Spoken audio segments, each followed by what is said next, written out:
4 سنتیں انبیاء کرام کی۔ ترمذی شریف کی روایت ہے کہ 4 چیزیں سنن المرسلین ہیں: الحیا والعطر والمسواک والنکاح۔ حیا، خوشبو، مسواک اور نکاح۔ پہلی چیز شرم و حیا ہے۔ دنیا میں جتنے بھی انبیاء کرام گزرے وہ سب کے سب با حیا تھے۔ آج تو یورپ کی دنیا کہتی ہے کہ شرم ایک بیماری ہے، گویا ان کے نزدیک جتنا کوئی بے شرم ہوگا اتنا ہی وہ صحت مند ہوگا۔ اسلام نے حیا کو عورت کا حسن قرار دیا ہے، بلکہ یہاں تک فرما دیا کہ الحیاء شعبۃ من الایمان، حیا ایمان کا ایک شعبہ ہے۔ یہیں سے اندازہ کر لیجئے کہ اسلامی نظریات میں اور آج کے کفر کی زندگی میں کتنا فرق ہے۔ یاد رکھیں کہ جس معاشرے کی بنیاد ہی بے حیائی پر ہو، وہاں مادر پدر آزاد پیدا ہوتے ہیں، ان کے اندر انسانیت نہیں بلکہ حیوانیت ہوتی ہے۔ دوسری چیز خوشبو۔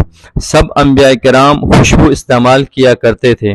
دین اسلام نے شروع سے ہی پاکیزگی اور صفائی کا حکم دیا ہے، چنانچہ ارشاد باری تعالی ہے واللہ یحب المطہرین، اور اللہ تعالیٰ پاک صاف رہنے والوں سے محبت فرماتے ہیں۔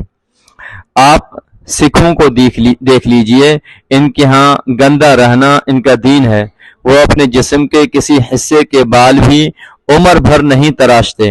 آپ خود سوچیں کہ ان بالوں میں کتنی ناپاکی اور گندگی ہوتی ہے۔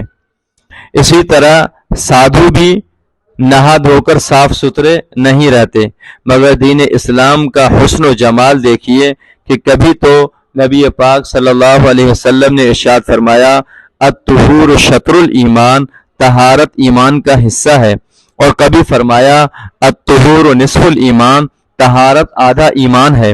جو اپنے ظاہر کو پاک نہیں رکھ سکتا وہ بھلا اپنے باطن کو کیا پاک کر سکے گا۔ تیسری چیز مسواک ہے۔ تمام انبیاء کرام مسواک کیا کرتے تھے۔ حضور اکرم صلی اللہ علیہ وسلم نے ارشاد فرمایا کہ اگر مجھے امت پر بوجھ کا ڈر نہ ہوتا تو میں مسواک کرنے کو فرض قرار دے دیتا۔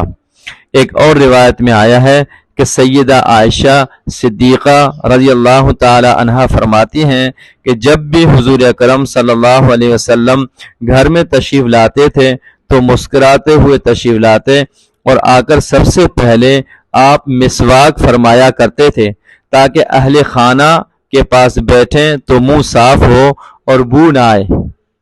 ایک اور روایت میں ہے کہ جو نماز مسواک کے بغیر پڑھی جائے وہ اس نماز سے 70 گنا فضیلت رکھتی ہے جو مسواک کے بغیر پڑھی جائے۔ چوتھی چیز نکاح۔ سب انبیاء کرام علیہم الصلاۃ والسلام نکاح کرتے تھے۔ ارشاد باری تعالی ہے وَلَقَدْ أَرْسَلْنَا مِن قَبْلِكَ وَجَعَلْنَا لَهُمْ أَزْوَاجًا وَذُرِّيَّةً، اے میرے محبوب صلی اللہ علیہ وسلم، ہم نے آپ سے پہلے کتنی ہی انبیاء کو بھیجا اور ہم نے ان کے لیے بیویاں اور اولادیں بنائیں۔ سوچنے کی بات ہے کہ جب انبیاء کرام نکاح کرنے کے باوجود اللہ رب العزت کے محبوب اور مقبول بندے تھے، تو آج ہم نکاح کریں گے تو ہمیں اللہ رب العزت کی معرفت کے راستے میں رکاوٹ کیوں پیش آئے گی؟ حضور اکرم صلی اللہ علیہ وسلم نے ارشاد فرمایا النکاح نصف الایمان، کنوارا آدمی جتنا بھی نیک اور متقی بن جائے پھر بھی اس کا ایمان آدھا ہوگا۔ اسے کامل ایمان اس وقت نصیب ہوگا جب وہ نکاح کر کے اپنی ذمہ داریاں پوری کرنے کے قابل ہو جائے۔ آج دین سے دوری کا یہ حال ہے کہ کئی گھروں میں بچیاں 10 15 سال سے جوان ہو چکی ہیں، لیکن ان کے والدین کہتے ہیں کہ ان کا رشتہ باہر نہیں کرنا۔